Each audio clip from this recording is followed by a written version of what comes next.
අයිබෝන් හිතවතුනි ජේසු පිටයි කියලා ප්‍රාර්ථනා කරනවා. අද දවසේදීත් ධර්මයන්ෝ ධර්ම සාකච්ඡාවයි සුපුරුදු පරිද්දෙන් මේ ආකාරයෙන් අපි ආරම්භ කරන්නට සූදානමින් ඉන්නේ. කිසිදා නොනැසෙන, කිසිදා නොනිවෙන, කිසිදා නොසිඳෙන ඔබට මට දයානුකම්පා කරන, අනුකම්පා කරන, ප්‍රේම කරන දෙවියන් වහන්සේගේ වචනය කියලා කියන්නේ ඔබ මම දිනපතා ගන්න ආහාර ටික හා සමානයි. ඔබ මම දිනපතා පානය කරන වතුර ටික හා සමානයි. මොකද උන්වහන්සේගේ වචනයෙන් ඈත් වෙන තැන, උන්වහන්සේගේ වචනේ ඔබේ මගේ ජීවිතයෙන් ගිලිහෙන තැන, ඔබේ මගේ ජීවිතය කාන්තාරයක් වෙන්නට පටන් ගන්නවා. ඔබේ මගේ ජීවිතය නිස්සාර වෙන්නට පටන් ගන්නවා. ඔබට මට බඩගින්න දැනෙන්නට පටන් ගන්නවා. වචනේ පිපාසය, වචනේ තිබහ දැනෙන්නට පටන් ගන්නවා.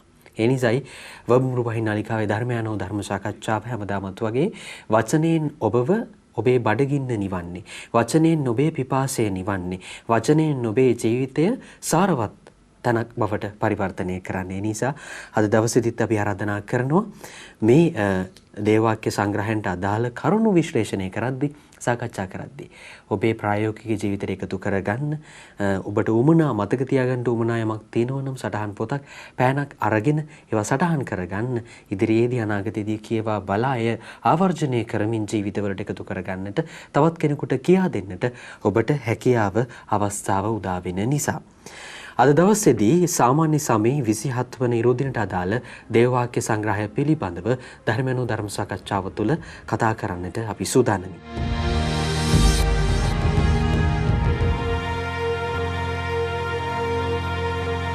ඒ සඳහා බොහොමත්ම ගෞරවයෙන් අපේ මැදිරියට අද දවසේදී අපි ආරාධනා කළා රාගම ශුදෝ පේදුරු පාවුලු මුනිදුන්ගේ දේවස්ථානයේ හිමි සම්සේවක ගරු ලලිත් ෆීලික්ස් පූජා ප්‍රසාදීන් වහන්සේට.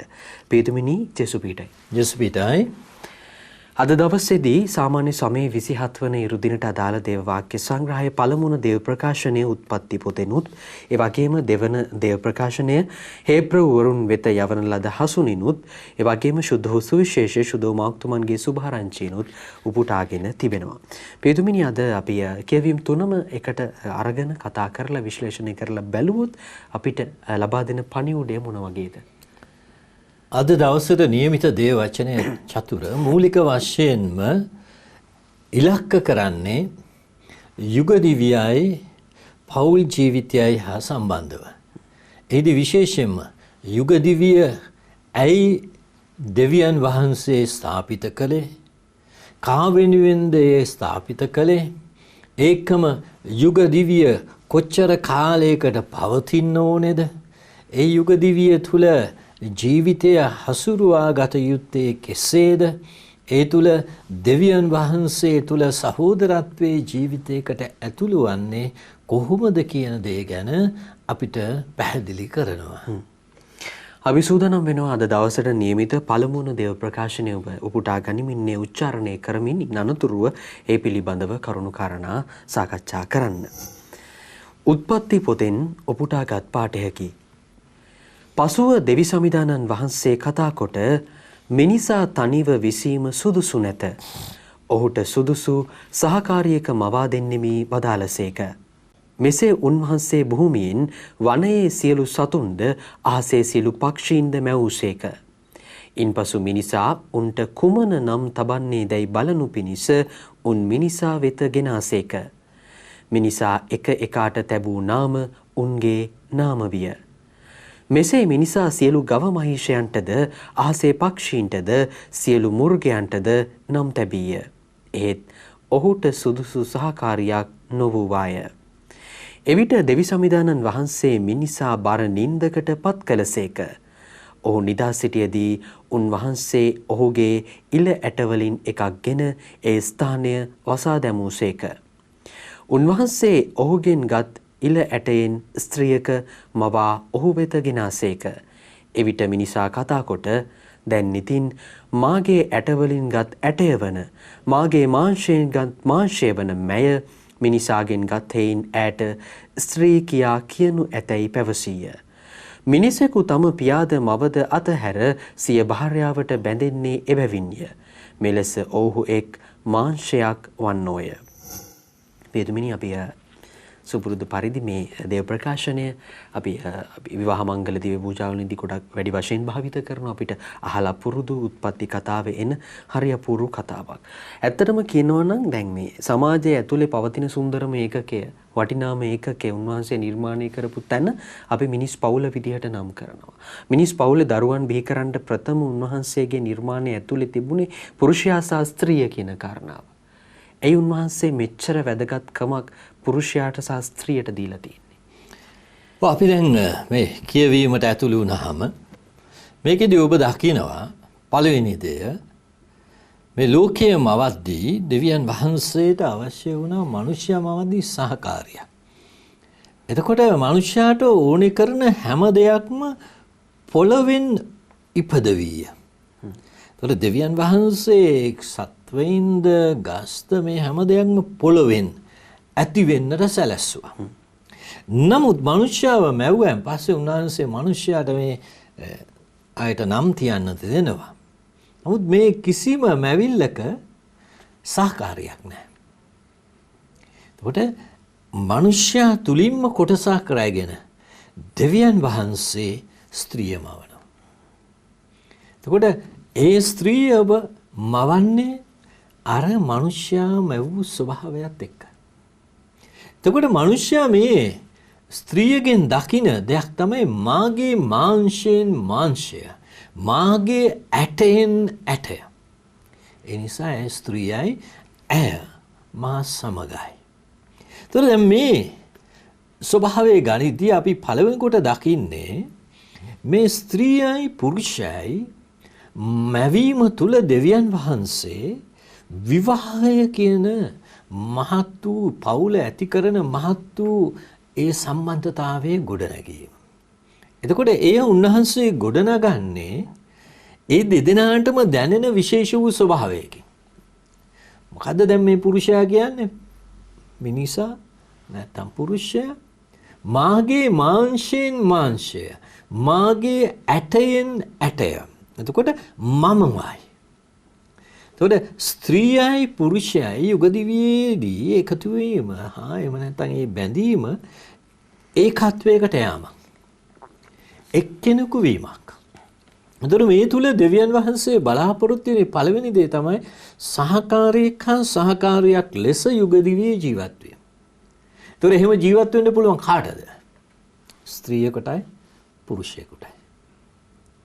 දැන් අද අපි ජීවත් වෙන වර්තමාන ලෝකේ දැන් මේකට විරුද්ධව කතා කරන තැන් ගොඩක් තියෙනවා. එහෙම නෙවෙයි විවාහය කියන්නේ පුද්ගලයන් දෙදෙනෙක් එකට ජීවත් වෙන්න යාම. එහෙම තමයි දැන් අද එක එක අර්ථ දක්වන්නේ. එතකොට ඒකට වෙද්දී ඒ කොහොමද? එතකොට ඒ පුද්ගලයන් දෙන්න උනා ස්ත්‍රියක් පුරුෂයෙක් වෙන්න පුළුවන්, පුරුෂයෙක් පුරුෂයෙක් වෙන්න පුළුවන්, ස්ත්‍රියක් ස්ත්‍රියක් වෙන්න පුළුවන්. එතකොට මේ ස්වභාවය ගැන තමයි අද එක එක මතවාද යන්නේ. නමුත් අපි සුද්ධ ලියවිල්ලට හරියටම ඇතුළු වුණාම උන්වහන්සේ ස්ත්‍රියව මවන්නේ සහකාරියකට. එතකොට මාංශයෙන් මාංශයේද ඇටෙන් ඇටේද දැනෙන්නේ යුගදිවියකට ඇතුළු වෙන පුරුෂයෙකුටයි ස්ත්‍රියකටයි. අනික් කාට ඒක අත්දකින්න බෑ. එතකොට ඒකත් එක්ක වෙන ඊළඟ දේ තමයි මිනිස්සුකු තම පියාද මවද අතහැර සිය භාර්යාවට බැඳෙන්නේ එබැවින්ය. එතකොට දැන් මේ ස්ත්‍රියයි පුරුෂයෙක් වීමත් එක්ක තමයි එක්කෙනෙක් වෙන්නට පුළුවන් වෙන්නේ. එක් පුද්ගලයෙක් වෙන්නට පුළුවන් වෙන්නේ. එතකොට යුගදිවිය දකින්න දෙයක් අපි සාමාන්‍යයෙන් ගත්තොත් චතුර දැන් ගැහණියක් ගත්තොත් පිරිමියා නෙමෙයි. පිරිමියා ගත්තොත් ගැහණිය නෙමෙයි. ඇයි ඒ ස්වභාවය වෙනස්. හැබැයි මිනිස්සු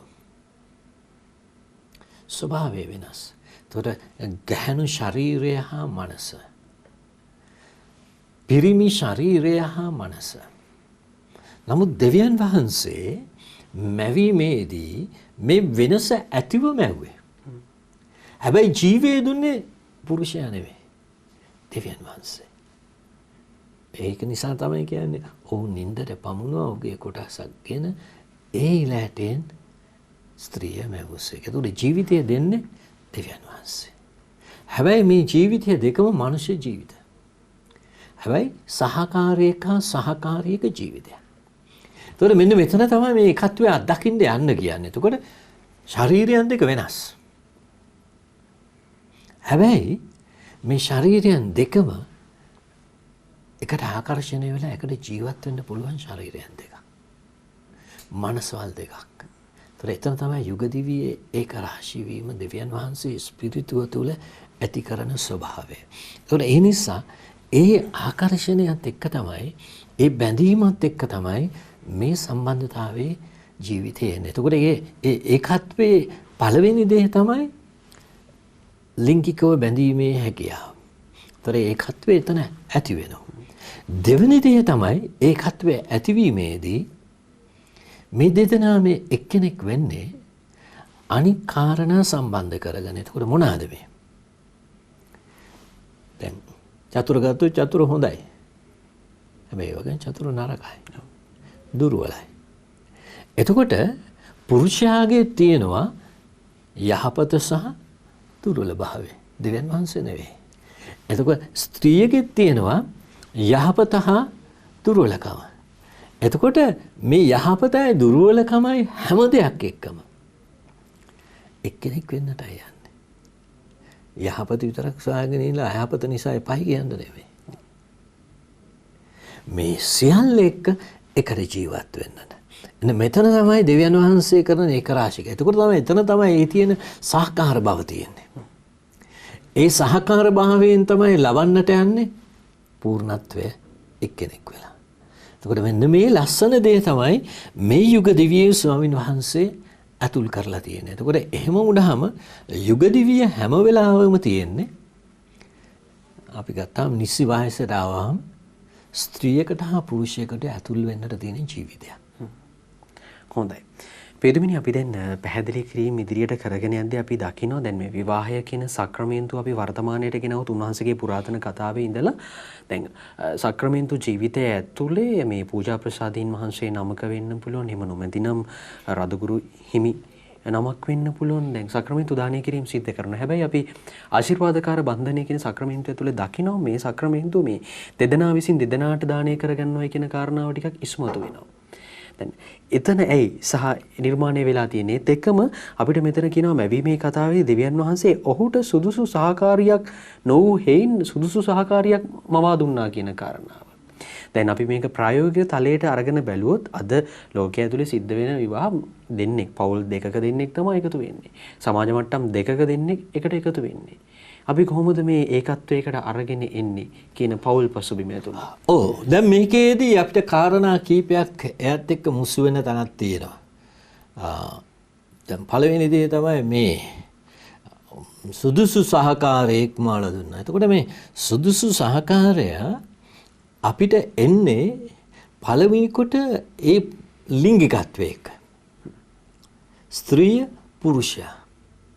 ඒතර ඕක තමයි ලිංග වෙනස් වෙන ස්ත්‍රිය හා පුරුෂයා. සුදුසු භාවය. ඔව් සුදුසු භාවයේ ආරම්භයේ තියෙන එතන. ස්ත්‍රිය හා පුරුෂයා වීම. එහෙම නැතුව ගොඩාක්ම දුරට එන්නේ නැහැ අපි කියන අර සුදුසුකම්. පැවතුම් කතිකුණ. ඔව් ඒවා එන්නේ නැහැ. ස්ත්‍රියක හා පුරුෂයෙකු වීමේ ස්වභාවය තමයි පළවෙනි දේ පළවෙනි සුදුසුකම මේ ජීවිතයට ඇතුළු වෙන්නට. ඒතකොට ඒ තුල අපි කියන යුග දිවිය කතෝලික සභාව ගත්තම කැඳවීමක්. ඒක දෙදෙනාම එකතු වෙලා යන්නට යන කැඳවීමක්. ඒතකොට මේ කැඳවීම සුද්ධවන්ත භාවයට යන්න තියෙන කැඳවීමක්. එතකොට දැන් මේ සුදුසුකමේ ප්‍රධාන කාරණය ඇවිල්ලා ස්ත්‍රියක හා පුරුෂයෙකු භාවයයි. එහෙම නැතිනම් සුදුසුකම් නෙමෙයි. එහෙම නැතිනම් ඒ අයගේ තියෙන වටිනාකම් වල මට ගැළපීම නෙමෙයි. එතකොට ගැළපීමයි ඒ දේවල් වෙනස්. එතකොට අපි ගැළපීම එක්ක ගියත් ඒක තෝරා ගැනීමේදී සිදු වෙන දේ. එතකොට සුදුසුකම ස්ත්‍රිය හා පුරුෂයෙකු වීම.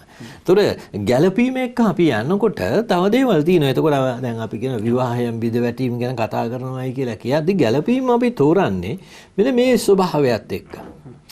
එයාගේ තියෙන හොඳද එයාගේ තියෙන නරකද ඒ සියල්ල එක්ක මම යන්නට ලෑස්ති.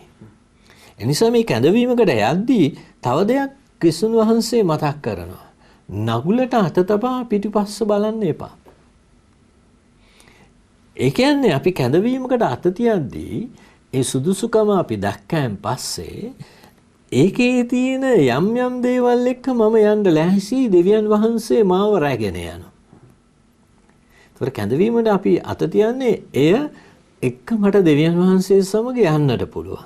ඊළඟේ කාරණය තමයි මා ඔබට කියන්නේ ආයි කියනවා තමාගේ කුරුසියේ රැගෙන මානුව එන්න. එතකොට ඒකෙදි ආයි කියන්නේ අපි තෝරගන්න ඒ පුරුෂයා සහ ස්ත්‍රිය. ඒතකොට සුදුසුකම් ප්‍රධාන සුදුසුකම.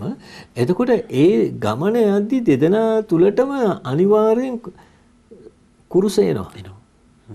ඒ කියන්නේ අභියෝග ප්‍රශ්න ගැටලු එනවා. ඒකට ඒ නැති යුග දිවියක් නැහැ. එතකොට ප්‍රශ්න ගැටලු කොච්චර අවුරුදු 10ක් යාළු වෙලා හිටියත් ප්‍රශ්න ගැටලු එනවා. එතකොට මාස දෙකකින් නැත්තම් යෝජනාවකින් බැන්දත් ප්‍රශ්න ගැටලු එනවා. එතකොට දැන් අපිට තියෙන අර සුදුසුකම එක්ක අපි එකතු වුණා, ඒ කැඳවීම එක්ක අපි බැඳුණා. උන්වහන්සේව අපි අල්ලගෙන සක්‍රමේන්තු ජීවිතය ගත කරනවා. ඒතකොට ඒක තුල තමයි වරප්‍රසාදයේ ගලාගෙන එන්න පටන් ගන්න. නැත්තම් අපි ගැළපීම එක්කම විතරක් මට හැමදේම යා ගැළපෙන්න ගියොත් කවදාකවත් අපේ ජීවිතය වරප්‍රසාදය තුල අරන් යන්න බෑ. එහෙම ගියොත් එහෙම අපේ ජීවිතය සතුටු වෙන්නත් බෑ. පැහැදිලි. කීතුණු විවාහය ඇතුළේ හිතවතුනි ඔන්න ඔබට මට හිතන්න ඒ වගේම ක්‍රියාත්මක වීමේදී කටයුතු කරන්න කාරණා කිහිපයක් තියෙනවා. ඒ නිසා ගැඹුරින් මේ පිළිබඳව අධ්‍යයනය කළ යුතුයි. පියතුමනි අද දවසේදී નિયમિત සුදු සුවිශේෂය වෙත දැන් අපි අවධානය යොමු කරමු. මක්තුමාගේ සුදු සුවිශේෂයෙන් උපුටාගත් කොටසකි. පරිසිවරු අවුත් ජේසුස් වහන්සේ වචනයකින් අල්ලාගනු පිණිස පුරුෂයෙකු විසින් සිය භාර්යාව දික්කසාද කිරීම නීතියට අනුකූල දැයි උන්වහන්සේගෙන් ප්‍රශ්න කළහ. උන්වහන්සේ උත්තර දෙමින් මෝසෙස් ඔබට අණ කළේ කුමක්දැයි ඔවුන්ගෙන් ඇසූසේක. දික්කසාද සහතිකයක් ලියා ඇය අත්හැර දමන්න මෝසෙස් අවසර දුන්නේ යැයි ඔවුහු කීහ. එහෙත් ජේසුස් වහන්සේ උන්ට කතා කොට ඔහු මේ ආඥා පැනවූයේ ඔබේ සිත් දැඩිකම නිසාය. එහෙත් මැවීමේ මුල සිටම දෙවියන් වහන්සේ ඔවුන් ස්ත්‍රී පුරුෂ වශයෙන් මැවූසේක. ඒ හේතු කොටගෙන මිනිසෙක් තම පියාද මවද අතහැර සිය භාර්යාවට ඇලුම් වන්නේය. ඒ යුවල එක්කෙනෙක් වෙති. මෙසේ ඔවුන් එවක් පටන් දෙදෙනෙක් නොව එක්කෙනෙක් වන්නෝය. එබැවින් දෙවියන් වහන්සේ කළ අය මනුෂ්‍යයා වෙන් නොකරේවායි වදාළසේක. ශ්‍රාවකයෝ ගෙදරදී මේ කාරණය ගැන යළිත් උන්වහන්සේගෙන ඇසූහ. උන්වහන්සේ ඔවුන්ට කතා කොට සිය භාර්යාව අත්හැර වෙන ස්ත්‍රියක පාවා ගන්න කවරෙකු නමුත් ඔහු ඇයට විරුද්ධව කාම මිත්‍යාචාරය කරයි. ස්ත්‍රියක ඇගේ පුරුෂයා අත්හැර වෙන කෙනෙකු සරණ පාවා ගන්නී නම් ඈද කාම මිත්‍යාචාරය කරන්නී යයි වදාළසේක. සමහරු තමන්ගේ ලදුරුවන් පිට ජේසුස් වහන්සේගේ අත් තබවා ගන්නා පිණිස උන්වහන්සේ වෙත ඔවුන් ගෙනාහ. විට ශ්‍රාවකයෝ උන්ට තරවටු කළහ. ජේසුස් වහන්සේ දැක ඉතා අමනාප වී ලදුරුවන් මා වෙතට එන්න ඉඩ හරින්න ඔවුන් නොවලක්වන්න දෙවියන් වහන්සේගේ රාජ්‍යයේ මෙබඳු අය සන්තකය. සැබවින්ම මම ඔබට කියමි යම් කෙනෙකු දෙවියන් වහන්සේගේ රාජ්‍යයේ ලදරුවෙකුසේ නොපිළිගත්තොත් ඔහු කිසිසේත් එහි ඇතුළු නොවන්නේ යයි ඔවුන්ට වදාළසේක. උන්වහන්සේ ඔවුන් තුරුළු කරගෙන ඔවුන් පිට අත් තබා ඔවුන්ට ආශිර්වාද කළසේක. සුදු සුවිශේෂයට අද දවසේදී පියතුමිනි අවධානය යොමු කරද්දී අපිට පැහැදිලි වෙනවා පළමුණු දේව ප්‍රකාශනයත් එක්ක සසඳලා බලද්දී දැන් මේ විවාහය කියන කාරණාවට ඇතුළු වන දෙදෙනෙක් වුණත් ආශිර්වාදකාර බන්ධනය කියන සාක්‍රමේන්තුවේ ඇතුළේ විවාහය කියන දෙයට ඇතුල් වෙනවා නම් එහි අයිතිය, එහි පූර්ණ අයිතිය, එහි පූර්ණ ආශිර්වාදය තියෙන දෙවියන් වහන්සේ සතුවම පමණයි. මිනිස්යාට මේ සාමාන්‍ය ලෝකේ ජීවත් වෙන මිනිස්යාට අත තබන්නට ඒ පිළිබඳව විශ්ලේෂණය කරන්නට අයිතියක් නැති වග, යුතුයකමක් නැති වග. ඇයි එච්චර වැදගත්කමක් මේකට දීලා තියෙන්නේ? දැන් අපි මේ විවාහයේ සක්‍රමේන්තුව ගත්තාම ආශිර්වාදකාර බන්ධනය කියලා අපි සක්‍රමේන්තුව නම් කරනවා. එතකොට මේ ආශිර්වාදකාර බන්ධනයේදී මේ දෙදෙනාව ඒකරාශී කරන්නේ ජීවිතයකට බඳවන්නේ කවුරුවත් නෙවෙයි දෙවියන් වහන්සේ. එතකොට ඒ අය එකිනෙකාට තමුන්ගේ කැමැත්ත දෙද්දී මේ ආශිර්වාද කරන්නේ දෙවියන් වහන්සේ නිසායි පියතුමා ආශිර්වාද කරන්න ඉන්නේ. ඒ තේවදාරිය පියතුමා වෙන්න පුළුවන්, රදගුරුතුමා වෙන්න පුළුවන්, එහෙම නැතිනම් තේව ආචාර්යවරයා වෙන්න පුළුවන්. ඒ ආශිර්වාදය දෙන්නේ සදාකාලික භාවයකට. ඒතකොට දෙවියන් වහන්සේ එයින් ඒ අපි සක්‍රමේන්තු දානය කරද්දී මිනිස්සයා එක්කල දෙවියන් වහන්සේ එක්කල දේ මිනිස්සා වෙන්න නොකරේවා කියලා. එහෙමමයි ආශිර්වාද කරන්නේ. එතකොට මේ දෙයත් එක්ක මේ සදාකාලික භාවයක්. ඒ කියන්නේ මරණයේතික් මේ ජීවිතයේ ගෙන යන දෙයක්. දැන් මෙන්න මේ වගේ දෙයක් තියෙනවනේ මේ මිනිස්සු අතර අද ලෝකයේ වෙද්දිත්. ආදරය කියන එක හැම වෙලාවෙම එක විදිහට තියෙන්නේ නැහැ කියනවා. ආදරය ටිකක් අඩු වෙන කාලයක් තියෙනවා. ආදරය වැඩි වෙනවා. ප්‍රශ්න නිසා ආදරය නැති වෙනවා. එක ගැටලු නිසා ආදරය නැති වෙනවා. මොකද මේ ආදරය නැති වුණාන් පස්සේ විවාහය තියාගන්න කොහොමද? දැන් යුග දිවියට ඇතුල් කරගන්න කියන්නේ ආදරයට වඩා ප්‍රේමය. ආදරය ගොඩක් වෙලාවට යන්නේ හැඟීම් එක්කයි. ඒ වගේම තමුන්ට දැනෙන ආශාවන් එක්කයි. ඒකට ප්‍රේමයට මුසු වෙද්දී එනිසා ප්‍රේමය ජීවිතයේ පළවෙනි කොටස කරගන්න. ප්‍රේම කරන්නට කැමතිද කියලා තමයි අහන්නේ. එතකොට මේ ප්‍රේමය කියන දෙයේදී හැඟීම් වෙච්ච මුසු වෙච්ච ආදරයත් ඒ වගේම එක දේවල් එක්ක තියෙන ආදරයත් සමගව මොන දෙයක් තිබුණත් මම ආදරේ. දැන් ඒකනේ දෙවියන් වහන්සේගේ අපි පෞකාරයි කියලා දන්නවත් උන්වහන්සේ අපිව අතහරින්නේ. පාපය තුල අපි පිළිගන්න ආදරය. එතකොට මේ යුග දිවියේ ඒකත්වයට යන්නේ මෙන්න මේ ප්‍රේමය. එතකොට ඒ ප්‍රේමයේ මුසු වෙච්ච දේ ඒ ප්‍රේමය ඇති කරන පුද්ගලයා දෙවියන් වහන්සේ. එතකොට ඒ නිසා තමයි මේ ප්‍රේමය ජීවිතේ පදනමම කරගන්නට ඕනේ කියන්නේ. එතකොට යුග දිවියට යද්දි මේ එක්කෙනෙක් කරන්නේ ප්‍රේමය. එතකොට ඒ ප්‍රේමය බලවත් කරගන්නට ඕනේ. එතකොට එක එක්කෙනා හැඩගැහෙන්නට ඕනේ. මම ආදරය කරන්නේ මේ දෙයට කියනට වඩා මම ප්‍රේම කරන්නේ එයාගේ හොඳයි නරකයි එක්ක ජීවත් වෙන්න. එයාගේ ශරීරය සහ එයාගේ ආත්මය එක්ක ජීවත් වෙන්න. එතකොට ඒ ආත්මයේ සමහර දේවල් වෙන්න ජීවිතේ වෙන්න පුළුවන්. ලෙඩ හැදෙන්න පුළුවන්.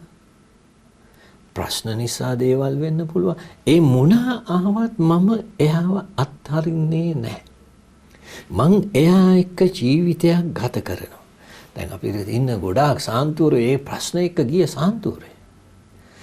ඒ දේවල් එක්කම තමුන්ගේ පුරුෂයා එක්ක ඉඳලා තියෙන මහත් වූ වේදනාවන් එක්ක. ඒතොර ඒ වේදනාවන් එක්කත් ස්වාමින් වහන්සේ වෙනුවෙන් සදාකාලිකව ඒ ජීවිතය ගත කරන්නට. එතකොට මෙන්න මේ ප්‍රේමය තමයි ජීවිතයට ඇතුල් කරගන්නට ඕනේ කියලා. එතකොට එහෙම වුණාම තමයි දෙවියන් වහන්සේ එක්කලද හැම වෙලාවෙම පවතින්නේ. මනුෂයාට ඉඩ හරින්න දෙන්නේ නැත්තේ. අර මං කිව්වේ සමාජයේ ස්වභාවයට ආදරය අරේම නැත්තම් බඩක් ඉඳලා වැඩක් නැහැ. එහෙම හිතෙන්නේ නැහැ එතකොට. ඒ අඩුපාඩුකම් තිබුණත් මම සම්පූර්ණයෙන් ප්‍රේම කරනවා. මං දෙවියන් වහන්සේ දෙන කුරුසයත් එක්ක ගමන් කරනවා. එතනට තමයි ජීවිතය යන්නට ඕනේ. වාසනාවත් කල්හිද අවාසනාවත් කල්හිද ලෙඩ දුකේදී සහ සුවසැපේදීද අපි ඒ අදාළ පුද්ගලයාට විශ්වාසවන්තව ජීවත් වන්නට පොරොන්දු වෙනවා. ප්‍රේම කරන්න ගෞරව කරන්න පොරොන්දු වෙනවා. විවාහ පොරොන්දු ඇතුලේ මේ තැනට අපි අරගෙන යනවා. දැන් අපි පියතුමනි අපි දකිනවා විවාහ සාක්‍රමේන්තුව ඇතුලේ අපි නම පාවිච්චි කරනවා විශේෂ ආකාරයෙන්. Tamanට අදාළ නම විවාහ නිවල දෙක අතර. එතකොට අපි මුදු පැලඳවීමේදීත් ඒ සංකේතාත්මක ආකාරයෙන් එය භාවිත කරලා අපි කියනවා පියාණන්ගේද පුත්‍රයන්න්ගේද ශුද්ධාත්මයන්ගේද නාමයෙන් මේ මුදුව පළඳින්න. මේ හැම බාරකාරීත්වයක් දෙනවා. මේ ශුද්ධ වූ දෙයක්. ආශිර්වාදකාර බන්ධනය කියන සක්‍රමේන්තුව ශුද්ධ වූ දෙයක්. අද ශුද්ධ වූ සුවිශේෂයට අනුව දැන් මේ හරි ප්‍රශ්නයක් අහනවනේ ඇවිල්ලා. මේ පුරුෂයෙකු විසින් සිය භාර්යාව දික්කසාද කිරීම නීතියට අනුකූලදයි සමිඳුරන් වහන්සේගෙන් අහනවා. ඇත්තටම මොකක්ද පියතුමනි දික්කසාදය පිළිබඳව අද වර්තමාන සමාජය තුළ අපි කතා කරනවා. ඔබ වහන්සේලාට ඒ පිළිබඳව විශාල අත්දැකීම් තියෙනවා. මොකක්ද මේ දික්කසාදය? ඇයි ආශිර්වාදකාර බන්ධනයේ සක්‍රමෙන්තුව ඇතුළට දික්කසාදය? දැන් පරණ ගිවිසුම නැත්නම් පුරාණ ගිවිසුම අපි ගත්තාම පුරාණ ගිවිසුමේදී යම් කිසි සහතිකයක් දීලා මෙයා මට සුදුසු නැහැ කියලා යන්නට පුළුවන්. ඒකෝ දැන් මේ අහනවා දැන් ගුරුතුමෙක් වන ඔබ ඒ වගේම මෙසායා වන ඔබ ඒ මෝසෙස්ගේ දේමද කරන්න යන්නේ. ඒ කියන්නේ අහන්නේ මෝසෙස් මොනවද කිව්වේ කිව්වම ලියලා අයින් වෙන්න කියනවායි කියලා. එතකොට දැන් මේක ස්ථීර කරනවාද කියලා. ඒතකොට දෙවියන් වහන්සේ කිසුන් වහන්සේ කියන්නේ ආරම්භයේදී දෙවියන් වහන්සේ මැවු ස්වභාවයට යන්න. එතකොට මෝසෙස් දුන්න ඒ දික්කසාදයෙන් වැඩක් නැහැ. ආරම්භයේදී දෙවියන් වහන්සේ දුන්න ස්වභාවයට යන්න. එතකොට ඒ ස්වභාවයට යද්දී ඒක තියෙන්නේ අඛණ්ඩත්වයක්. ඒක තියෙන්නේ සදාකාලික බවක්.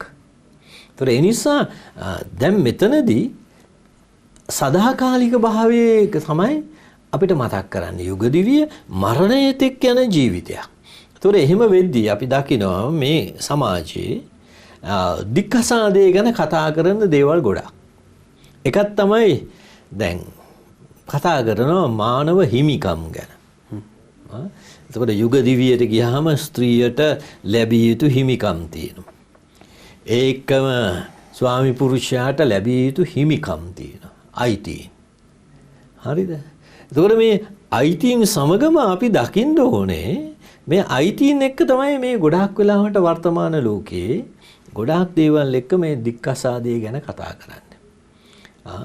නිදහස නැත්තම් ඉන්න වැඩක් නැහැ. කරන්න දෙන්න නැත්තම් ඉඳලා වැඩක් නැහැ. ඒ නිසා ඒ අයිතීන් එක්ක නිදහස කියන දේ තියෙන්නට ඕනේ. නිදහස තමයි සියල්ලටම අරන් යන්නේ. එතකොට දැන් අපි ඒවා එක්ක බලන්න ගියොත් එහෙම දැන් බලන්න. දැන් ස්ත්‍රිය මගේ නිදහසයි කියලා එයා තනියම ජීවත් වෙන්න ගියොත් එහෙම නැත්නම් එයා කැමති තැන් වලට යන්න ගියොත් එයා කැමති විදිහට හැසිරෙන්න ගියොත් මොනවද වෙන්නේ? ඒකම අපි කියන නිදහසයි කියලා පුරුෂයා එයා කැමති කෙනෙක් එක්ක යන්න ගත්තොත් එයා කැමති දේවල් විතරක් කරන්න ගියොත් දැන් මේ හැමදෙනාම නිදහස කියන මානව අයිතිවාසිකමත් එක්ක තමාගේ හුදකලා ජීවිතයක් ගත කරන්නේ. තමාට සම්පූර්ණයෙන් ප්‍රීතිය ගෙන දෙන ජීවිතයක් ගත කරන්නේ නැහැ. ඒ කියන්නේ වර්තමාන ලෝකයේ මානව හිමිකම් එක කතා කරන අර පුද්ගලවාදයක් කියලා තියෙන්නේ. ඔව්. ඉන්ඩිවිජුවලිසම් කියලා කියනවා නේ. මේ පුද්ගලවාදය යම මටම සතුට මටම ප්‍රීතිය ගෙන දෙන ජීවිතයක් මං හසුරුවා ගන්න යනවා. දැන් ඒක බෑ. එතකොට මේම හොයන් යද්දි තමයි අර දික්කසාදයට මඟ පෑදෙන්නේ. නමුත් හරියට වගකීම් හා යුතුයකම් පැත්තෙන් බැලුවොත් අයිතිවාසිකමත් එක්කම වගකීම් හා යුතුයකමුත් විවාහ ජීවිතයේ තියෙනවානේ. ඒ වගකීම් හා යුතුයකම් වලට එද්දී නිදහස කියන දේ පාවිච්චි කරන්න ඕනේ. වගේම නිදහස කියන දේ තුල යුතුයකම් වලට හා වගකීම් තුල එකිනෙකාව සන්තෝෂ කරන එකිනෙකාව තෘප්තිමත් කරන කාර්යයන් කරන්න ඕනේ. ඒකට තමයි අපි කියන්නේ පූජා වීම කියලා. අනිකාට ජීවිතයේ පූර්ණත්වය දෙන්න තමව පූජා කරන්න ඕනේ. එතකොට බිරිඳත් ඒ කරන්න ඕනේ. ස්වාමි පුරුෂයත් ඒ කරන්න ඕනේ. එතකොට ඒ පූජා වීම එක්ක තමයි මේ ජීවිතයේ ලස්සන යායට අත්දකින්න පුළුවන් වෙන්නේ. එතකොට ඒ දේවල් එක්ක වෙද්දී සමහර තැන් තියෙනවා පූජා වෙනවා කියන එකට අයිති වෙන යුතුයකම් වගකීම් සමගම නිදහස පැත්තකට දාද්දී විසි කරලා දානව නෙමෙයි. පරිත්‍යාගය කියන දේ. ඒතකොට පරිත්‍යාගය එන්නේ නිදහස එක්ක නෙමෙයි. ප්‍රේමය එක්ක. ඒතකොට නිදහස් තුල යද්දී දික්කසාදයට යන්න හරි පහසුයි. එතකොට නිදහස තුලට අර ප්‍රේමය ඇතුල් කරගත්තාම මම ස්වාමි පුරුෂයාගේ දේවල් සොයා බලන්න මගේ පරිත්‍යාගයක් ඕනේ. මගේ බිරිඳගේ දේවල් ගැන සොයා බලන්න මගේ පරිත්‍යාගයක් ඕනේ. මගේ ස්වාමි පුරුෂයා එක්ක කාලයක් ගත කරන්න මගේ පරිත්‍යාගයක් ඕනේ. මගේ බිරිඳ එක්ක මගේ කාලය ගත කරන්න මගේ පරිත්‍යාගයක් ඕනේ. එතකොට මගේ ආශාවන් එක්කම යන්නේ නැහැ. එතකොට ඒ ආදරයේ එන පූජා වීමේ එන ඒ පරිත්‍යාගය, ප්‍රේමයෙන් මුස්කු වෙච්ච පරිත්‍යාගය මේ යුවලව ඒක රාශී කරනවා. ඒ යුවලට එකට ඉන්න අවශ්‍ය කරන බලය ලැබෙනවා. නමුත් අර සමාජයෙන් එන නිදහසයි අර හොයන විමුක්තියයි එක්ක මුසු වෙද්දී අර අධ්‍යාත්මික දෙයත් යුගදිවිය රසය ගෙනෙන දෙයත් අමතක වෙනවා. ඒක නැති වෙනවා. එතකොට කිසුන් වහන්සේ අපිට කියන්නේ එහෙම නෙමෙයි. අපි අන්නේ ඒ රසය ගෙනීම සඳහා ජීවිතය යොමු කරගන්නට ඕනේ. අන්නේ රසය අත්දකින්නට මේ යුගදිවිය අර සහකාරියක් හැටියට බලවන්ත කරගන්න ඕනේ. එහෙම වුණාම තමයි අපේ ජීවිතේ උන්වහන්සේට ප්‍රසන්න වෙන්නේ.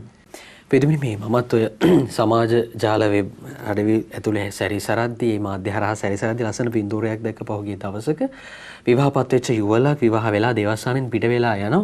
එයා අදාළ මනමාලියගේ අර වේලේ යම් වචනයක් සඳහන් වෙලා තිබුණා ජීසස් කියලා. ඔවුන් දෙපළ විවාහ වෙලා ගියාට ඔවුන් දෙදෙනා විතරක් නෙවෙයි ජීවත් වෙන්නේ. මැදිහත් කරුවෙක් ඉන්නවා. ඒ මානුෂීය මැදිහත්කමක් නෙමෙයි. දේව මැදිහත්කමක්. දෙවියන් වහන්සේ සමිදානන් වහන්සේ ඔවුන් එක්ක ජීවත් වෙන්න ගමන් ගන්න යනවා. ඒ හින්දා කතෝලිකයන් විදිහට කිතුණුවන් විදිහට විවාහය යනු සුද්ධ වූ සක්‍රමේන්තුවක්. ඒ පිළිබඳව අපි අවධානය දෙන්නට ඕනේ. මේ වගකීමක් ඒත් එක්කම කැඳවීමක්. ඒ වගේම ස්වාමීන් වහන්සේට සාක්ෂි දැරීමක් ඔබේ මගේ ජීවිතය තුලින්. ඒත් එක්කම පියතුමිනි අපිට සුදු සුවිශේෂී අවසාන භාගයේදී මේ හරි අපූර්ව ආරාධනාවක් කරනවා. ස්වර්ග රාජ්‍ය හිමි කර ගන්නට නම් ස්වර්ගය අත්දකින්නට නම් ලදරුවෙකුසේ වන්නටයි කියලා. ලදරුවෙකුසේ ස්වර්ග රාජ්‍යෙට එන්නට කියලා. ඔව් දැන් මම එතනට යන්න ඉස්සෙල්ලා ඒකේ අග තියෙනවා අර දරුවෝ එහෙම ඇවිල්ලා මෙහෙම වෙනවා නේ. උන්වහන්සේ අත්තබාගෙන වුන් වට කරගන්නවා. මෙන්න මේ දේ ගොඩක් වෙලාවට මේ පෞල් ජීවිතේට යුග ජීවිතේට ඕන දෙයක් ඉස්සෙල්ලාම. ඊට පස්සේ ලදරුවක වගේ එන දේ මම ඔබට ගෙනින් සම්බන්ධ කරන්න. ඒකට හේතුව දැන් යුග දිවියෙන් ඇතිවෙන පළවෙනි දේ තමයි පෞල. ඒතර මේ පෞල තුල මේ දරුවන් අර ජේසු හැමදෙනාම ආදරයෙන් වැළඳගෙන ඉන්නවා. එතකොට ඒ වගේ මේ දෙමාපියන්ට විශේෂ යුතුයකමක් තියෙනවා. පෞල තුල තමන්ට ලැබෙන දරුවන් ආදරයෙන් වැළඳගෙන උන්වහන්සේ ගාවට අරන් යන එක. උන්වහන්සේ ගාවට අරන් යන එක. කොහොමද මේ ආදරයෙන් වැළඳගෙන කියන්නේ? ඒක තමයි දැන් අර මිනිස්සු එක මග හරිනවට වඩා අපොස්තලවරුන් යොමු කරනවා ඉවත් කරන තැනක් තියෙනවා දරුවන් එහෙම මෙහෙම. අද ලෝකයේත් මේ පවුල් වලට දරුවෝ ඕනේ නැහැ කියනවා. ඔව්. හරි. අපොස්තලෝ තල්ලු කරලා ආශිර්වාද නොකරනවා වගේ යුවල් වලට කියනවා ලෝකයේ පවුල් වලට දරුවෝ ඕනේ නැහැ. දැන් උනා අද අපේ රටේ කියනවානේ. ඔව්. දරුවන් හදන එක කල් දාගන්නයි කියලා අවුරුද්දකට විතර. එහෙම වුණොත් හොඳයි. ඒ නැත්තම් ප්‍රශ්න. ඒ වගේම දරුවෝ පවුලකට බරක්. දරුවෝ හදන්න වැඩියෙන් වියදම් කරන්න ඕනේ. වියදම් ළමයින්ගේ සඳහා වියදම් වැඩි, ඉස්කෝල වලට දාන්නත් වියදම්. දැන් මේ හැම දෙයක් එක්කම ජීවිතයේ දරුවන් ගැන කියන සද්දේ නැහැ. එතකොට මේගොල්ලෝ ගොඩක් වෙලා හිතන්නේ අපි සතුටින් ඉන්න ඕනේ. අපි ඉස්සල්ලාම සතුටින් ඉමු. අපි මේ ඇවිදලා අපි ලිංගිකව හැසිරීලා අපි හොඳට සතුටින් ඉමු දරුවෝ නැතුව. දැන් මේ වගේ ප්‍රීතියක් ගැන මේ වගේ අර බොළඳ එහෙම නැතිනම් ලෝකයේ තියෙන ප්‍රීතියක් ගැන විතරක් සොයන්නට මිනිස්සු යවනවා. නමුත් ජේසු අර හැමදෙනාම වැළඳ ගැනීමත් එක්ක මේ දෙමව්පියන්ට එහෙම නැත්නම් විවාහයේ ඉන්න අයට කියනවා දරුවන් ඔබ ආදරයෙන් වැළඳගෙන ජේසු වගේ ආශිර්වාදිත කරන්න. ඒතකොට ආදරයෙන් වැළඳ ගන්නවා කියන්නේ මේ දරුවන්ට දිය යුතු ගොඩාක් දේවල් තියෙනවා. දරුවෝ ලෝකයට ගෙනෙද්දී දරුවන් ගේනවා විතරක් නෙමෙයි මේ ආයත දිය යුතු ශාරීරික වර්ධනය කැම්බීම එක්ක ආයත දිය යුතු ඒකම ආදරය තුල මුසු වෙන ඒ මානසික වර්ධනය ආදරය රැකවරණය ඒ වගේ දේවල් එක්ක දෙන වර්ධනය එතකොට අධ්‍යාත්මික වර්ධනය එතකොට මේ වගේ දේවල් එක්ක දරුවාම තමා තුලම රැඳෙන තමාගේ ප්‍රේමයේ දෑතින් වැළඳගෙන ඔසවන අම්මා කෙනෙක් තාත්තා කෙනෙක් වෙන්නට. ඒතකොට ඒ තමයි අර ජේසුගේ අර දරුවන්ට දුන්න ආශිර්වාදයේ වගේම පවුල තුලට මුසු කරන මහත් වූ ආශිර්වාදයේ අම්මා තාත්තා. එතකොට ඒ අය දෙදෙනාට විතරක් නෙමෙයි ඒ ආදරේ ආශිර්වාදය එන්නේ. මේ වැළඳ ගැනීම එක්ක තමන්ගේ දරුවන්ටත් අර ප්‍රීතියෙන් ඉපිලා යන අර ජේසු වැළඳ ගත්තාම ප්‍රීතියෙන් ඉපිලා යනවනේ. අන්න ඒ ආදරයෙන් මෙයාගේ ජීවිතය පුරවන්නට ඕනේ. එතකොට ඒ සඳහා අත්‍යවශ්‍ය දේ හැම දිනම ලදරුවෙකු වගේ වෙන්නේ. ඇයි ඒ? උන්වහන්සේ තුල ජීවිතයක් යන්නට. ළමෙක් තාත්තා මත අම්මා මත ජීවිතයට යැපෙනවා. සරණ සොයනවා. දැන් සමහර වෙලාවට අපිට වෙලා තියෙන යුග දිවියේ දේවල් වලදී එහෙම නැතිනම් ආර්ථික ලෝකයෙන් එන දේවල් වලදී සමාජීය ගැටලු වලින් එන දේවල් වලදී දෙවියන් වහන්සේව ජේසුව අමතක කරලා ඒ ද්‍රව්‍යවාදී දේවල් එක්ක ජීවිතය අරන් යනවා. සතුට හොයාගන්න. එතනින් ඈත් වෙලා දෙවියන් එක්ක ජීවිතයේ සතුට හොයන්න. මොන ජීවිතේද? යුග ජීවිතේ, පෞල් ජීවිතේත්. දැන් උතන අපිට ගොඩාක් වෙලාට අමතක වෙනවා. අපිට එක එක්කෙනා කියන ලෝකයේ දේවල් එක්ක දුවනවා. එහෙම නැතිනම් එක එක ආශාවන් පස්සේ දුවනවා. ඒවා කඩාගෙන ජේසුට සම්පූර්ණ නතු වෙච්ච පෞල් ජීවිතයක්, ජේසුට සම්පූර්ණයෙන් ඉඩ හරින යුග ජීවිතයක්. ඒකට විශේෂම දේවා මතක් කරා. මේ හැම ජීවිතයක් එක්කම විශේෂ යුග ජීවිතය එක්ක ගමන් කරන කෙනෙක් ඉන්නවා. ඒ තමයි ජේසුස් ස්වාමීන් වහන්සේ. ඒතර උන්වහන්සේ එක්ක අපි යන්න ඕනේ. ඒතර අපි ඒකේ අර කියනවනේ එකක් සිද්ධියක්. සමහර තැන්වල මම ගමන් කරද්දී අඩි 4ක් තියෙනවා. සමහර තැන්වලදී අඩි 2යි තියෙන්නේ. මේ වැල්ලේ ගමන් කරද්දී කන කතන්දරයක් තියෙනවා. එතකොට එහෙම යද්දි දකින්න අඩි 2 කාගේද කියලා වෙනවා. මගේ වගේ නෙමෙයි. එතකොට මම ජේසු එක්ක ගිය තැනකුත් තියෙනවා. ජේසු මාව උසන් ගිය තැනකුත් තියෙනවා. එතකොට අපි යුග ජීවිතයේ අපි උන්වහන්සේ එක්ක ඒක රාශි වෙලා යන ජීවිතයේ තැනකුත් තියෙනවා. අපේ ජීවිතේ අපිට දැන් අමාරු තැන. උන්වහන්සේ අපිව අරන් යන තැනක් තියෙනවා. එතකොට මේ සියල්ලම අපි මේ යුග දිවියේදී අත්දකින්න සූදානම් වෙන්නට ඕනේ. ඒකට තමයි උන්වහන්සේ මධ්‍යස්ථකම තියෙන්නේ. හොඳයි, එහෙමනම් හිතවතුනි, ක්‍රිස්තියානි ජීවිතය ඇතුලේ, කිතුණු ජීවිතය ඇතුලේ ඔබට මට මුහුණ දෙන්න සිදුවෙන අභියෝගවලට, ප්‍රශ්නවලට, ගැටලුවලට වෙන්න පුළුවන් පිළිතුරුත් ඒ විදිහටම දීලා තිනවා. ආශිර්වාදකාර බන්ධනයේ කියන සක්‍රමේන්තුව ඇතුලේ දිවිගෙවන සැරිසරන ඔබටත් ඒ වගකීම, ඒ පිළියම, ඒ පිළිවෙත, ඒ උත්තරය ඔබ විවාහයට ඇතුල් වෙද්දී, විවාහයත් එක්ක එකතු වෙද්දිම උන්වහන්සේ දීලා තිනවා. හින්දා විවාහයේ මුල් තැන, ආශිර්වාදකාර බන්ධනයේ සක්‍රමේන්තුවේ මුල් තැන දෙවියන්ට දෙන්න, දෙවියන් වහන්සේට දෙන්න ඔබට මට කැඳවීමක් තිබෙනවා. එමනම් පියතුමිනි, අපි සූදානම් අද දිනට නියමිත දෙවන දේව ප්‍රකාශනය වෙත අවධානය යොමු කරන්න. හේබ්‍රෝ වරුන් වෙත යවන ලද හසුනින් උපුටාගත් පාඨයකි. එහෙත් අපට පෙනෙන්නේ දේව දූතයන්ට වඩා මදක් පහත් කරනු ලැබූ නමුත් දිවිපිදූ නිසා තේජ සහ ගෞරවයේ නැමැති කිරුළ පැලඳ සිටින ජේසුස් වහන්සේය. එසේ වූයේ දෙවියන් වහන්සේගේ කරුණාවෙන් සියල්ලන් උදෙසා දෙවි පුදන නිසාය. මන්ද බොහෝ පුත්‍රයන් තේජසට ගෙන යන කල ඔවුන්ගේ විමුක්තිදායකයන්න් වහන්සේ දුක් විඳීමෙන් පරිපූර්ණ කිරීමට සියල්ල මවා ආරක්ෂා කරන දෙවියන් වහන්සේට යුතුව තිබිනි. මන්ද පිරිසිදු කරන්නාද පිරිසිදු කරනු ලබන්නෝද යන සියල්ලෝම එකම පියාණන් වහන්සේගෙන් වෙති. ඒ කාරණය නිසා ජේසුස් වහන්සේ ඔවුන්ට සහෝදරයන් යයි කීමට ලැජ්ජා නොවන සේක. පියතුමිනි, කොහොමද අද දවසේදී අපි දෙවන දේව ප්‍රකාශනයේ වෙත අවධානය යොමු කරමින් කතා කරන්නේ? දෙවන දේව ප්‍රකාශනයේදී විශේෂයෙන්ම මේ පෞල් ජීවිතය හා කතා කරන, ඒ වගේම යුග දිවියේ ඒකත්වය ගැන, ඒක මරණයේදී තිබිය යුතුයි කියන ස්වාමින් වහන්සේ මොන වගේ සම්බන්ධතාවයකින්ද අපිත් එක්ක හිටියේ? දැන් ඒක අපි හඳුන්වනවා ඒක හරියට මනාලයා හා මනාලිය අතර තියෙන සම්බන්ධතාවය වගේ කියලා. එතකොට මේ අපි එක්ක තියෙන සම්බන්ධතාවයේ මනාලය හා මනාලිය අතර සම්බන්ධතාවයේ වගේ වෙද්දී මේ මනාලය මොනවාද කරන්නේ? සම්පූර්ණ වූ ප්‍රේමයක. ඒ කියන්නේ බෙදිච්ච ප්‍රේමයකින් නෙමෙයි.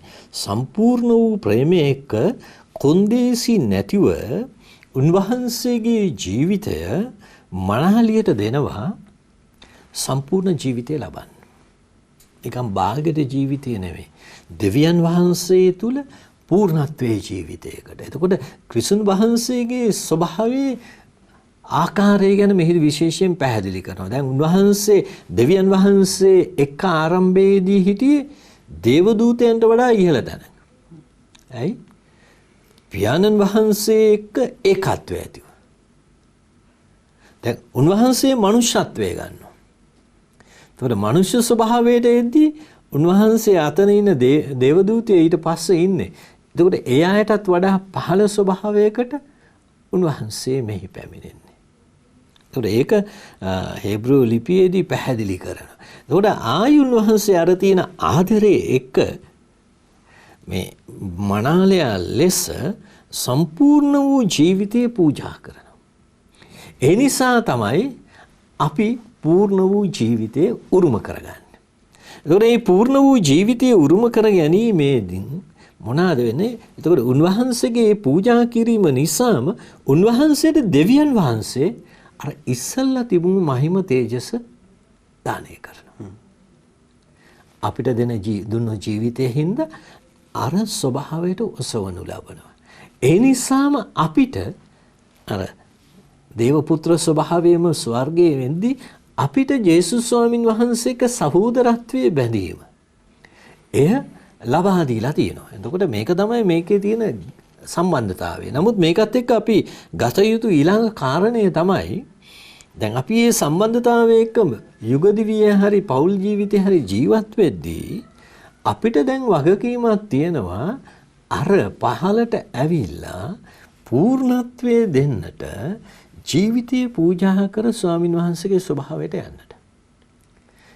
ඒක නිසා තමයි ඔය ජොහන්තුමා හිම උන්වහන්සේගේ සුවිශේෂය කියන්නේ මා ඔබට ප්‍රේම කළාක් මෙන් ඔබත් එකිනෙකාට ප්‍රේම කරන්න.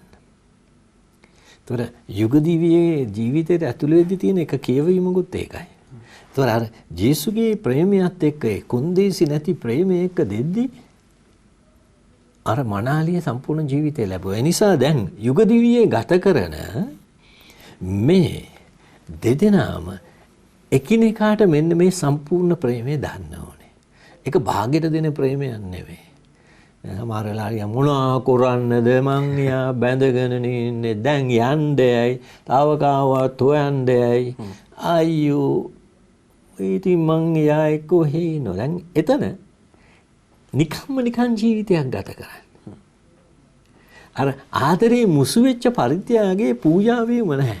මොනවා කරන්නද? දැන් උන්වහන්සේගේ ජීවිතයේ දෙද්දි උන්වහන්සේ මම මොනා කරන්නද උන්වහන්සේ ඉල්ලන ඉන්න දෙන්න එපා අයියෝ මොනා කරන්නද ඒ ස්වභාවය නැහැ. එතකොට අපේ ජීවිතයේ පූජා වීම අන්නේ පූර්ණත්වයට යන්නට. එහෙම වෙද්දී අර දෙදෙනාම ඒ යේසුත් එක්ක බැඳුණු ස්වභාවයේ පූර්ණත්වය අත්දකින්න. එතකොට යුග දිවිය තුල අර ප්‍රීතියත් එක්ක ඒ මහිම තේජස ලබන්නට ජීවත් වීම ඊටම වැදගත් වෙනවා. ඉතින් විශේෂයෙන්ම අපි මේ මහිම තේජසට යන ගමන නිසා අපි එකිනෙකාට ආදරයෙන් ප්‍රීතියෙන් පූජා වෙන්නට ඕනේ. බැඳ නිසා ඉන්නවා නෙමෙයි. බැඳ නිසා ජීවත් වෙනවා නෙමෙයි. දරුවෝදී ලැබුණේ හින්දා බලා ගන්නවා නෙමෙයි. එයාටම අපි ආදරේ හින්දා අපි එහෙම ජේසු වගේම ආදරයෙන් පූජා වෙනවා. එතන අපිට මහිම තේජසද ජීවිතයේ පූර්ණත්වයද තියෙනවා. හොඳයි හිතවතුනි, එහෙමනම් අපිට පියතුමා පැහැදිලි කළාසේ අද දවසේ මාතෘකාව අපිට විනාඩි ගණනකට සීමා කරන්න බැරි මාතෘකාවක් දෝ කියලා හිතනවා. මොහොත් කල්පනා කරද්දී කොයි මානයකටද යන්නද මොන වගේ ප්‍රශ්න ඉවසන්නද කියන කාරණාවත් පැහැදිලි වුණා. මොකද ඒ තරම්ම අපිට පුළුල් ලෙස කතා කරන්න පුළුවන් මාතෘකාවක් තමයි අද දේවවාචක සංග්‍රහය තුලින් අපිට ඉදිරිපත් කළේ, අපිට පැහැදිලි කළේ. නමුත් අපි කල්පනා කරනවා අද දවසේදී දේව වාක්‍ය සංග්‍රහයට අදාළව ඒ කරුණු දැන කියා ගන්නට විශ්ලේෂණය පරිේෂණය කරගන්නට ඔබට ඉඩකඩ අවස්ථාව විවර වුණයි කියලා. අපේ පියතුමත් ඒ පිළිබඳව අද සඳහන් කළා දවසක් ගරු පියතුමෙක් විවාහ මංගල දිව්‍ය පූජාවකදී ලස්සන කතාවක් කිව්වා. ලස්සන වචන ටිකක් කිව්වා. අපේ පියතුමත් ඒ පිළිබඳව යම් ආකාරයෙන් අද සාකච්ඡාව ඇතුළේ විවරණය කළා. ආදරණීය දුවේ පුතේ විවාහපත් වෙන වලට උන්වහන්සේ කියනවා ඔබ මේ අතිනත ගන්නේ ලස්සන වෙඩින් එකක් අරගෙන දවසක් දෙකක් මාසයක් අවුරුද්දක් අවුරුදු 50ක් ජීවත් වෙලා දරුවෝ හදලා මැරිලා යන්න නොවේ. ස්වර්ගයේදී අවසානයේදී ඔබ දෙදෙනා එකට එකතු වෙන්නට උවමනයි. මේ ආශිර්වාද කරපු අත් දෙක නැවත ස්වර්ග රාජ්‍යයේදී එකතු වෙන්නට උවමනයි. ස්වර්ගයේ කරා යන ගමනක් තමයි විවාහයේ ඇතුලේ කිතුණු විවාහයේ ඇතුලේ ඔබට මට අත්දකින්නට ස්වාමීන් වහන්සේ ආරාධනා කළේ. ඒ නිසයි දෙවියන් වහන්සේ මිනිසයා පුරුෂයා ස්ත්‍රිය විදිහටම වදාලේ වටිනාකමක් දුන්නේ. ඒට දේව ස්වરૂපය ආරූඪ කළේ එකතු කළේ. ඒ නිසා ඔබට මට කැඳවීමක් ලැබිලා තියෙනවා වගකීමක් ලැබිලා තියෙනවා ඒ විවාහය ඇතුලේ ආශිර්වාදකාර බන්ධනය කියන සක්‍රමේන්තුව ඇතුලේ උන්වහන්සේට සාක්ෂි දරන්න. අපි ප්‍රාර්ථනා කරනවා අද දවසේදී ධර්ම සාකච්ඡාව නිමවටපත් කරද්දී මේ ලොව වෙසෙන හැම යුවලක්ම හැම මිනිස් පවුලක්ම දේවතාත්තාගේ ආශිර්වාදයෙන් එකතු වෙන්න, වෙන් වෙලා තියෙන තැන් එකතු වෙන්න, අඩලුහුඬුකම් තියෙන තැන් හරියන්න, නිවැරදි වෙන්න කියන ප්‍රාර්ථනාව අපි ඔබට අරගෙන එනවා. ඒත් එක්කම ගබ්සාව කියන කාරණාව අද ලෝකයේ තුල, අපේ සමාජයේ තුල නේද වහින වැස්ස වගේ සමහරවිට වැඩි වෙලා තියෙනවා. අපිට ගනින්නට හැකියාවක් නැති වෙලා තියෙනවා. ඒ මරණීය පාපයෙන් අත් මිදෙන ලොවක් දකින්නට ඒ පිළිබඳව වගකීමක් ගන්නට අපි ඔබට අද දවසේදී ධර්ම සාකච්ඡාව තුළ ඇරයුම් කරනවා. ස්තුතිවන්ත වෙනවා රාගම ශුදෝ පේතුරු පාවුලු මුනිදුන්ගේ දේවස්ථානයේ මේ සම්සේවක ගරු ලලිත් ෆීලික්ස් පූජා ප්‍රසාදීන් වහන්සේට පිදුමිනි ජෙසුපිටයි කියලා සමුදේ. ජෙසුපිටයි. හිතවතුනි අපි සූදානම් වෙනවා ලබන සතියේත් ධර්ම සාකච්ඡාව තුළින් උන්වහන්සේ අපිට කතා කරන වචන පිළිබඳව හරි අවබෝධය ලබා ගන්න. සුවෙන් සිටින්න දේවතාත්තාගේ ආශිර්වාදයේ සමගින් යලි හමු වෙමු. දිනකින් ඔබට ආයුබෝවන් ජෙසුපිටයි.